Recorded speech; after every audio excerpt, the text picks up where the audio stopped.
Hello, good evening. Today is Wednesday, the 29th day of May 2024, and it's exactly 23:17 hours GMT West African time. And today I want to speak about the general beliefs around the world that European explorers are the one that discovered most of the sites.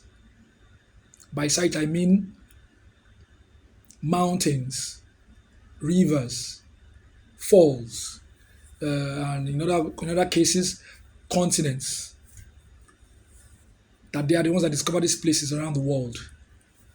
But what I want to do today is just to refute those claims and those beliefs, because most of these claims and these beliefs are fallacious. The European explorers did not discover most of these places. What they just did is that they popularized and wrote about these places for their own people. My emphasis on my case study will be on Christopher Columbus. But apart from Christopher Columbus, there are also some other European explorers that also lay claims on on discovering other places and other sites. Let me take example on the first example will be on Dr. David Livingstone, rather. Dr. David Livingstone, who was believed to be the one that discovered Victoria Falls. Victoria Falls is a fall in between Zimbabwe and Zambia. Okay, so it was believed, or it is believed up till now that he was one who discovered it. But no, he didn't discover it. Victoria Falls has been existing even long before the forefathers of Dr. David Livingstone was given birth to. He only wrote about it for his people and popularized it. Victoria Falls has been existing long before, like I said, before Dr. Livingstone was given birth to. It has a native name before, which was called Mosa Owatunya, which literally translates to the thunder that smokes. Mosa Owatunya. It was known by the locals. They've known it before. They've known it long before the Dr. Livingstone even came to existence. So he didn't discover it. He only wrote about it for his people and popularized it. Same goes to Mungo Park, who was credited for the discovery of River Niger. No, River Niger has been existing before Mungo Park came into existence. It has been known by the locals, and it has served as a source of living for the locals living around it. Mungo Park did not discover River Niger. He only popularized it and wrote about it for his people who are Europeans. So back to my emphasis about Christopher Columbus. Christopher Columbus, just like other European explorers, like the Marco Polos of this world and Vasco da Gamas of this world, sailed in 1492 to discover or to in search of the Indian subcontinent. So on his way there, he made a navigational error, and landed in or on the continent of South America, which was called the New World then. He landed on South America, but through the Caribbean islands. Before he got there were aborigines living there, indigenous people living there. That place has been existing long before Christopher Columbus was given birth to, and it was fully occupied by aborigines who were there already. So because of that navigational error, because he was actually going to India, the Indian subcontinent, so by the time he landed around the Caribbean islands, the people he saw there, he called them Indos. So he thought he saw Indians. So that is why people mistake South American Aborigines as they call them Indians. But the Indians of today and the Aborigines, the original occupants of South and North America, don't look alike at all. They are not Indians. The only Indians I know are just two types of Indians. I stand to be corrected anyway. The fair Indians and the dark Indians. Who the fair Indians refer to as the dark Indians as the Dalit. A derogative word. They call them Dalit. It's like they are is a caste system which they use in referring to the black Indians, the dark Indians, as being lower to them. So the original occupants of South America were already there already. They are not Indians. The people that he came in contact with are the Arawakans who speak Garifuna languages. They occupy some of the Caribbean islands and they occupy Nicaragua, the present day Nicaragua. They were the ones occupying it. Nicaragua, Colombia, and some parts of Venezuela. Those are the Arawakans who speak Garifuna language. They were already occupying that area. But before he came, a particular civilization has been destroyed, which is the Mayan civilization. But let me now take the people he met. Though he came in through that continent, through the Caribbean islands, and he met the Arawakans, as I mentioned. But there are people living in the North America and South America as well before he came. Now in North America, Eskimos were already existing there. There were Eskimos there already. And there were Cherokees there. There were Navajos there. There were Chippewas there. These are just to mention a few people who were living in the North American part of the American continent. So if you've seen the movie Pocahontas, Pocahontas is an animation, I think by Walt Disney. That Pocahontas tribe are the Navajos.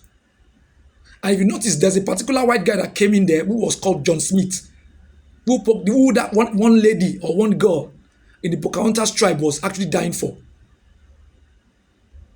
You understand?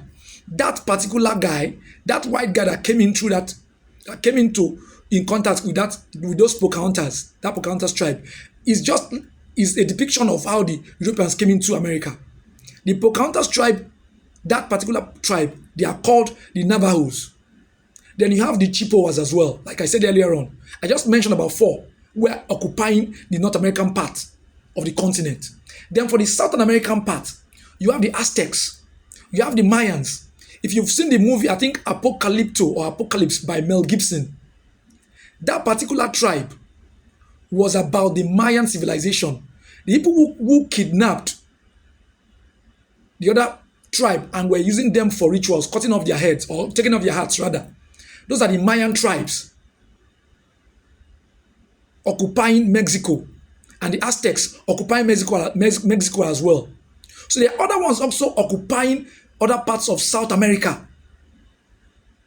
Who are the Quechua tribes? Who are the Quechua tribes, who are the successors of the Inca civilization. They are still alive up till now. They are the ones who are occupying or still occupying Bolivia and Peru. Those are the Quechua tribes who are the successors of the Inca tribe. You also have the Yangon people of the Feguan tribe who are occupying Argentina and Chile. You see? So these areas where people were occupying both North and South America before Christopher Columbus came and stumbled on that continent, stumbled on that new world. He stumbled on it. And he met people there. So long before he came, the people were there already. The Aborigines, the original occupants of those lands were there already. But because he was going to India, when he made a navigational error and stumbled on that continent, he thought he had landed at the Indian subcontinent. He started calling them Indians. But they were not Indians. They were people of different tribes with their names: Mayans, Aztecs, Arawakans, Chippewas, Cherokees, Navajos, Eskimos, Yaguan of the Feguan tribes, the Quechuas of the Inca tribe, of the Inca civilization. They were much there. So what the Europeans did when Christopher Columbus came and he stumbled on that continent, that new world, which is in North and South America, he wrote about it for his people and popularized it. So the Europeans started coming in their thousands. So what they did was that they brought their own disease. So they used that disease, they decimated the Aborigines, the original occupants of that land. They also met resistance from the Aborigines, which, stiff resistance, which they didn't take lightly, but they fought back. The Aborigines, the original occupants of the land, they fought back. But the Europeans didn't take it lightly. They meted some forces on them, you understand? They meted some forces on them, but they actually decimated them with their own disease as well, the disease they brought from Europe. From there, they started colonizing them. The Spanish colonized Cuba, Mexico, Nicaragua, Honduras, Colombia, Peru, Bolivia, Paraguay, Argentina, Chile, and the likes. The British colonized Canada, US, Belize, Bahamas, Jamaica, St. Kitts and Nevis, Grenada's, all those Caribbean islands, They colonized them. The Dutch came, they took their own part as well, the Suriname. The Portuguese came, they colonized Brazil. Then the French came, they colonized the French Antilles. They divided it, they took their own parts, one after the other like that. So that is how they came and took over the New World, which is in North and South America, which was stumbled upon by Christopher Columbus, and he popularized and wrote about it for his people before the Europeans started coming in, trooping in into the New World. That's North and South America. So Christopher Columbus didn't, I repeat, he didn't discover the New World, which is North and South America. He stumbled on it. Likewise, other European explorers, like Dr. David Livingstone, he didn't discover the Victoria Falls. The Victoria Falls has been existing before, long before Dr. David Livingstone was even given birth to. It has a native name, which I called earlier. Even the River Niger was not discovered by Mungo Park. It has been existing before, long before Mungo Park came there, popularized it for his people. So please, let us stop this general notion or this belief or these claims that these European explorers are the ones that discovered our islands, our rivers, our falls, our mountains. This place has been existing before they came. So please, that's why I'm refuting those claims in this video. Okay? So please, kindly help me to share this video if you have been educated and enlightened. Share this video. Subscribe to my YouTube channel, which is Ugochukwu Ejeniu, Ugochukwu Subscribe to it so that when I post new videos, you're going to get notifications. Share this video, comment, like, and share, please. Thank you, and God bless you as you do.